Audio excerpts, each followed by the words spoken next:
Lecture du livre des Actes des Apôtres.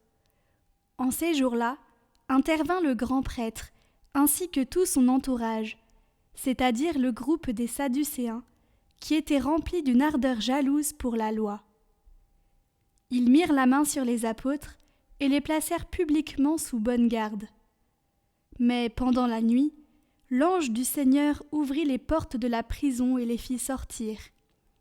Il leur dit : « Partez, tenez-vous dans le temple, et là, dites au peuple toutes ces paroles de vie. » Ils l'écoutèrent. Dès l'aurore, ils entrèrent dans le temple, et là ils enseignaient. Alors arriva le grand prêtre, ainsi que son entourage. Ils convoquèrent le conseil suprême, toute l'assemblée des anciens d'Israël, et ils envoyèrent chercher les apôtres dans leur cachot. En arrivant, les gardes ne les trouvèrent pas à la prison. Ils revinrent donc annoncer : « Nous avons trouvé le cachot parfaitement verrouillé, et les gardes en faction devant les portes. Mais quand nous avons ouvert, nous n'avons trouvé personne à l'intérieur. » Ayant entendu ce rapport, le commandant du temple et les grands prêtres, tout perplexes, se demandaient ce qu'il adviendrait de cette affaire. Là-dessus, quelqu'un vient leur annoncer : « Les hommes que vous avez mis en prison, voilà qu'ils se tiennent dans le temple et enseignent le peuple. » Alors, le commandant partit avec son escorte pour les ramener, mais sans violence, parce qu'ils avaient peur d'être lapidés par le peuple.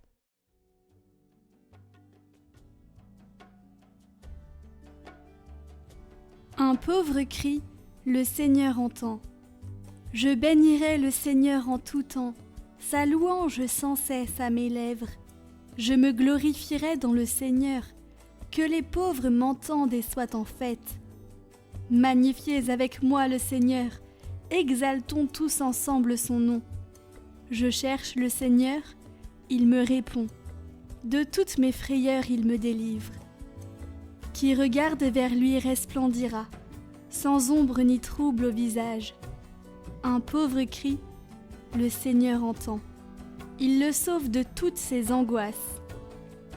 L'ange du Seigneur campe alentour pour libérer ceux qui le craignent.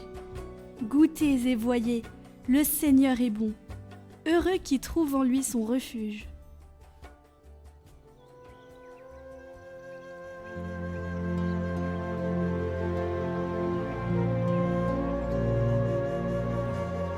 Évangile de Jésus-Christ selon saint Jean. En ce temps-là, Jésus disait à Nicodème : « Dieu a tellement aimé le monde qu'il a donné son Fils unique, afin que quiconque croit en lui ne se perde pas, mais obtienne la vie éternelle. Car Dieu a envoyé son Fils dans le monde, non pas pour juger le monde, mais pour que, par lui, le monde soit sauvé. Celui qui croit en lui échappe au jugement. Celui qui ne croit pas est déjà jugé, du fait qu'il n'a pas cru au nom du Fils unique de Dieu. Et le jugement le voici. La lumière est venue dans le monde, et les hommes ont préféré les ténèbres à la lumière, parce que leurs œuvres étaient mauvaises. Celui qui fait le mal déteste la lumière. Il ne vient pas à la lumière, de peur que ses œuvres ne soient dénoncées, mais celui qui fait la vérité vient à la lumière, pour qu'il soit manifeste que ses œuvres ont été accomplies en union avec Dieu.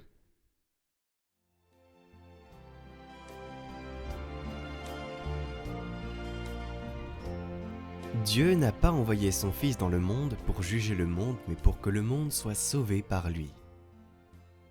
Dans la lumière de ce juge de miséricorde, nos genoux se plient en adoration, et nos mains et nos pieds se revigorent. Nous pouvons parler d'humanisme uniquement à partir de la centralité de Jésus, en découvrant en lui les traits du visage authentique de l'homme. C'est la contemplation du visage de Jésus mort qui recompose notre humanité, même celle qui est fragmentée par les vicissitudes de la vie ou celle qui est marquée par le péché.